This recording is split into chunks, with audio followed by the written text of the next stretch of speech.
Sebuah pesawat kargo tergelincir melewati landasan pacu saat mendarat di Bandara Montpellier pada Sabtu tanggal 24 September tahun 2022.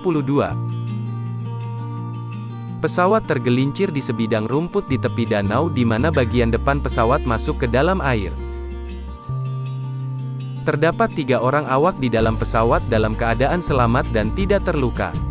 Sejumlah teknisi dan tim penyelamat berupaya melakukan evakuasi terhadap pesawat. Akibat kejadian tersebut Bandara Montpellier di pantai Mediterania Selatan Prancis ditutup tanpa batas waktu.